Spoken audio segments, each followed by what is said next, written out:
शरण में आत्मसमर्पण करिए। प्रभु मैं आपकी शरण में हूँ, क्योंकि आप शरणागत वत्सल हो, जिसको एक बार अपनाते हो उसे कभी ठुकराते नहीं। हनुमान जी चूड़ामणि को ले आते हैं और श्री राम जी के हाथ में सौंपा। और श्री जानकी जी ने जयंत वाली कथा जो मैंने आपसे सुनाई थी वो हनुमान को बताई थी। हनुमान जी ने भगवान राम को सुनाया। पूर्णतः विश्वास हो गया कि बजरंगबली हमारे काम को सफल करके लौटे हैं। सबों ने हनुमान जी के नाम का जय जयकार किया। बोलिए वीर बजरंगबली की। श्री हनुमान जी महाराज को ठाकुर जी ने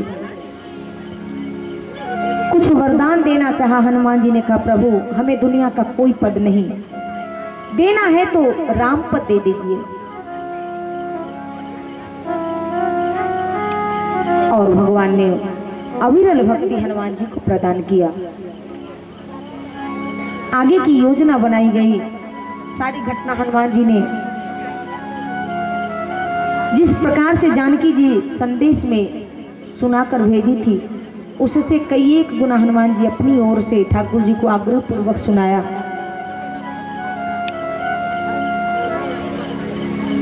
और लंका पर चढ़ाई की तैयारी हुई। बीच में समुद्र आता है। बंदर भालुओं ने राम के नाम का विश्वास करते हुए कार्य को संपन्न करने के लिए जो समुद्र ने राम से पहले ही कह दिया था, नल और नील दोनों के हाथ का ये पत्थर डूबेगा नहीं। लेकिन डूबेगा नहीं एक बात थी, हम फूल नदी में फेंकते हैं तो फूल नहीं डूबता, लेकिन एकत्रित थोड़े रहता, वो तो बिखर जाता है। तो ये पत्थर फेंकेंगे लेकिन पत्थर पूरे समुद्र में बिखर जाएंगे, उससे थोड़े बंदर भालू जाएंगे उस पार। हनुमान जी ने युक्ति लगाई। हनुमान जी ने कहा रा और म लिखेंगे, तो जिसमें रा लिखाएगा और दूसरे में म लिखाएगा तो राम दोनों आकर के सट जाएगा एक दूसरे में। तो ये काम हनुमान जी का था। राम राम लिखते गए और नल नील का काम था जल में डालते गए। फूल तैयार हुआ। राम जी की सेना उस पार हो गई। रावण को सूचना मिली, लेकिन अहंकार बस वो अपने उस दुर्दिन को नहीं झांक रहा है, देख रहा है और किसी के सिखाए हुए बात को भी अमल नहीं करता है। एक दिन ऐसा भी आया, एक एक करके रावण के सारे बेटे पोते भाई सब के सब राम लक्ष्मण हनुमान सुग्रीव अंगद जामवंत के द्वारा मारे गए।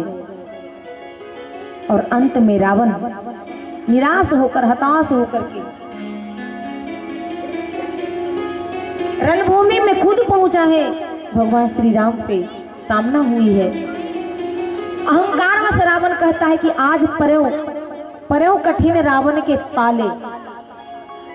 तुम ये मत समझो कि मैं मेघनाद कुंभकर्ण हूं, मैं रावण हूं, रावण। और रावण के पाले जो पड़ जाए तो फिर समझ लो बेप्रयास ही जमलोक का टिकट मिल जाता है उसे। राम जी ने कहा ज्यादा बकवास करने की कोई जरूरत नहीं। तुम्हारे जैसे अहंकारी केवल बोलते हैं, करते नहीं। संसार में तीन प्रकार के लोग होते, एक करते और कहते, एक केवल कहते हैं और एक कहते कुछ नहीं केवल करके दिखाते हैं। मूर्ख, तुम्हें क्या करना है वो करके दिखाओ। लड़ाई प्रारंभ हुई। घनघोर युद्ध हुआ राम और रावण का।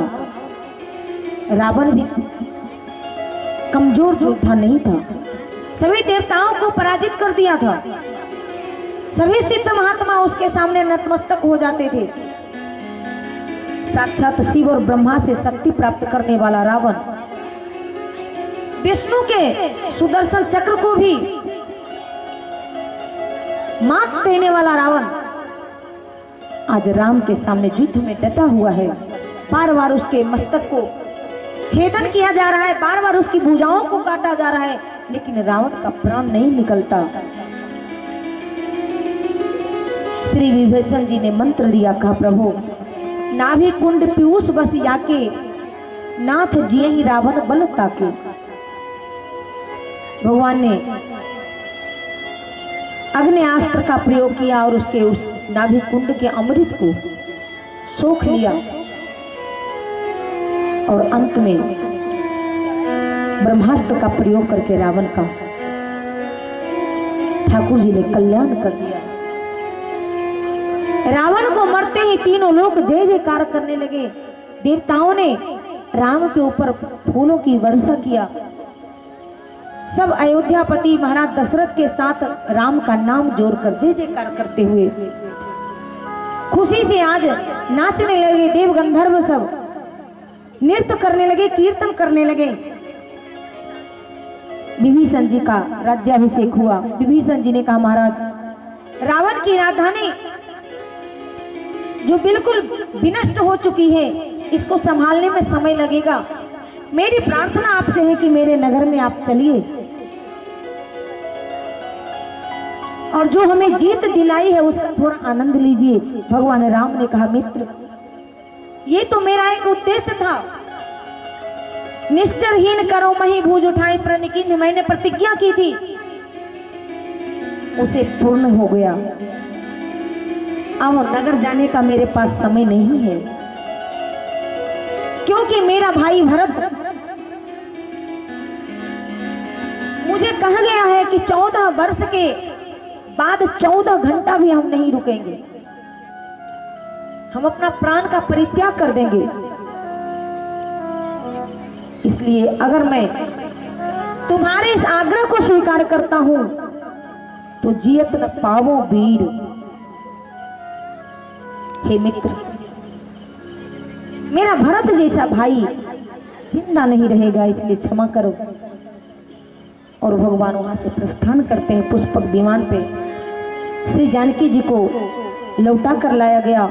भगवान ने अग्नि को जो जानकी सौंप दिया था, अग्नि भगवान से अपनी जानकी लौटाए। पुष्पक विमान में बैठे अयोध्या पहुंचे। भैया भरत ने राम के उस पादुका को, राम के उस खराओं को आग्रह पूर्वक राम के चरणों में सौंप दिया और अपनी गलतियों के लिए, त्रुटियों के लिए क्षमा मांगी। और राज तिलक की सारी तैयारी हुई। माताओं को आज 14 वर्ष के बाद मुख पर थोड़ा सा मुस्कान नसीब हुआ है। अयोध्यावासी 14 वर्ष से कोई दीपक नहीं जलाए थे पूरे नगर में, आज दीपावली मनाई जा रही है। सब लोग झूमते गाते नाचते हुए राम दरबार में उपस्थित हैं। श्री राम जी सिंहासनासीन हैं। गुरु वशिष्ठ ने राज तिलक किया है। गोस्वामी तुलसीदास जी ने कहा राम राज बैठे त्रैलोका, हर्षित भय गए सब शोका। राम को राज्याभिषेक होते ही, राज तिलक होते ही संपूर्ण विश्व का शोक हरण हो गया और सबको, जो जहां थे सबको वही प्रसन्नता हो रही है।